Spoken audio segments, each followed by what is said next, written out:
ওয়ালাইকুম আসসালাম। কি হয়েছে আমার?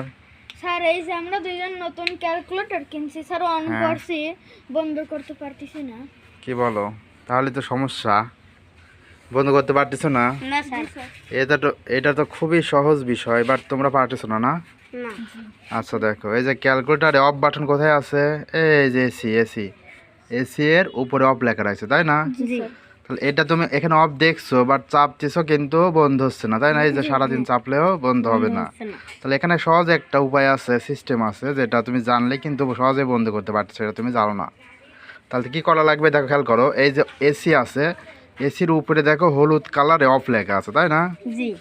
এই যেগুলো হলুদ কালারে অফ আছে সেইগুলো তোমাকে, এই বাটনটা কাজ করতে হলে তোমাকে কী করতে হবে? প্রথমে এই যে শিফট আছে এখানে, এই শিফট বাটনের চাপ দেবা, দিয়ে এসিতে চাপ দেবা, তাহলে দেখো চাপ লাগে নাই। এই যে এখানে দেখো শিফটে আবার চাপ দিলাম, দিয়ে সারি আমরা এসিতে চাপ দিলাম, এবার দেখো ম্যাজিক হয়ে গেছে। হয়েছে না?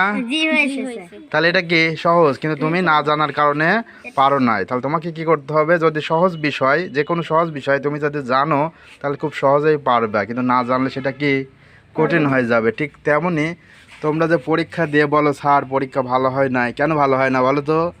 অঙ্ক পরীক্ষা বিশেষ করে, কারণ তোমরা অঙ্কের সহজ পদ্ধতি জানো না। যখন তোমরা সহজ অঙ্ক সহজ সিস্টেমে শিখতে পারবা, তখন কিন্তু তোমরা ঠিক এই ক্যালকুলেটারের মতোই পারবা। এই জন্যে যে কোনো জিনিস একজন শিক্ষকের কাছে বা ভালো যে পারে তার কাছে কি করতে হবে? সহজ উপায়টা ভাবে জেনে শিখে নিতে হবে, তাহলে তোমরা পারবা। তো ঠিক আছে, নাও।